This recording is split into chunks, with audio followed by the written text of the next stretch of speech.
Muslims celebrate two types of Eid each year. One of them is Eid-ul-Fitr and another one is Eid-ul-Azha. However, this is Suprati Binta Hasib. I'm a student of class 7 in Monipur High School and College, and I'm also a regular student in Moltenish Academy. So today I'm going to discuss the history of Qurbani, or as some person call it Eid-ul-Azha. What is Qurbani? Qurbani or Udhiya, as it is known in Arabic, means the practice of sacrificing an animal for Allah. Every year, Muslims all over the world on the days of Eid-ul-Azha, which means 10th to 13th Dhul Hijjah, Muslims around the world sacrifice an animal to mark the completion of Hajj.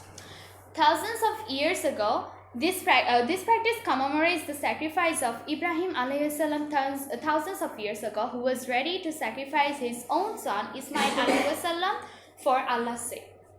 Qurbani is not simply the slaughtering of an animal or the distribution of its meat, and it is more than a commemorative ritual. The word Qurbani is derived from the word in Arabic Qurban, and it has also a root word qurb, which means nearness. The purpose of offering Qurbani is to draw near to Allah. Through Qurbani, we reaffirm what we forget sometimes in our everyday life, and we completely submit to Allah, and we are willing to sacrifice anything to draw us closer to Allah, as Ibrahim alayhi salam did so many years ago. Thus, an important part of Qurbani is remembering to hold on to our sincere intentions and striving to be closer to Allah through this symbolic sacrifice. First of all, the first known sacrifice. We everyone know the story of Habil and Qabil. There is a story that once Allah told Adam alayhi salam to tell his sons Habil and Qabil that they have to sacrifice something to Allah.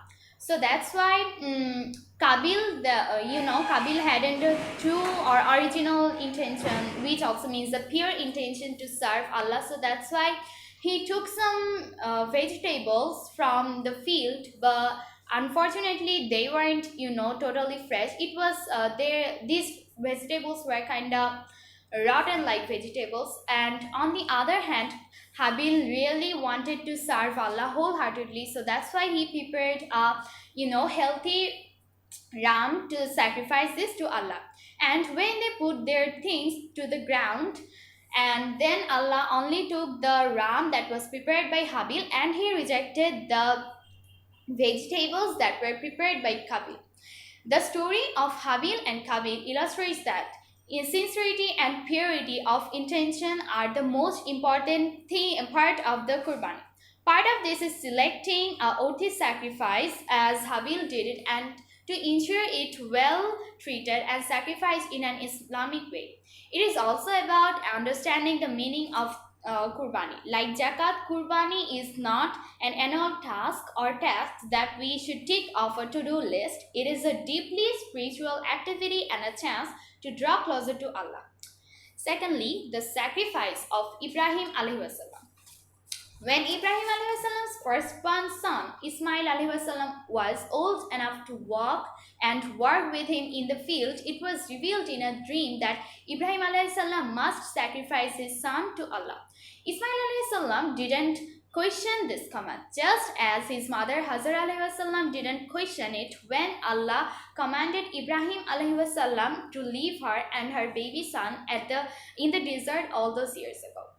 Ismail alayhi salam said, "O my father, do as you were commanded. If Allah wills, you shall find me in the patient." Quran, Surah Num 37, Ayat 102. Both father and son were prepared to sacrifice Ismail alayhi salam's life, but then Shaitan wanted to desert them. According to Ibn Abbas radiallahu anhu, Ibrahim alayhi salam stoned Shaitan 3 times when Shaitan appeared in front of him. In other narrations, Shaitan also appeared in front of Ismail alayhi salam and his mom Hajar alayhi salam, and he tried to convince them that Ibrahim alayhi salam is committing a terrible crime by sacrificing his son's Ismail alayhi salam's life. But they arrested, the Hazrat alayhi salam and Ismail alayhi salam arrested that it was from Allah and they must accept it.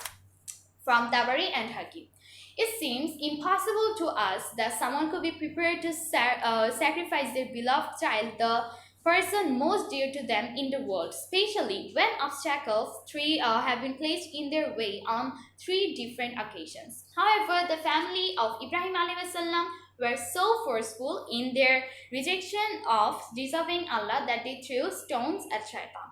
It is the stoning that we remember at Hajj. As Ibrahim alayhi salam prepared a knife to sacrifice his son and a shroud to bury him, he couldn't face Ismail alayhi salam's face because it is really very, very painful for a father to sacrifice his own son's life. So that's why he turned Ismail alayhi salam's face away. And according to Ibn Kasir's tafsir, they both remembered that Allah and testified their faith in him, Ibrahim alayhi salam, because he was about to sacrifice his son, and Ismail alayhi salam because he was the person who was going to die. Then Ibrahim prepared the knife, prepared himself and the knife to sacrifice his son. And when the knife was at Ismail's neck, he heard a voice calling him to stop.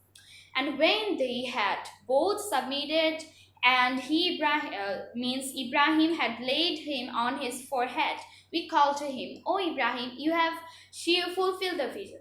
Indeed, in the way we revered Ibrahim the doors of good, indeed, this was certainly the clear trial. And we ransomed him with a great sacrifice, and we left for him favorable mention among later generations. Peace upon Ibrahim. So Ibrahim alayhi salam then sacrificed a white-horned ram instead of his son, and like the stoning of the pillars, we remember this sacrifice every year at Hajj. It represents the devotion of Ibrahim alayhi salam, who was ready to sacrifice his beloved son for Allah's sake, and the reward and blessing they received from Allah as a result of their submission. Remembering this journey every time we do Qurbani should bring us closer to Allah. Again, it is not the animal that matters, and we don't offer Qurbani to draw the attention of the society, but the thing that matters the most is our willingness to submit wholeheartedly to Allah. That was all, and thank you everyone for paying attention to me. Assalamu alaikum.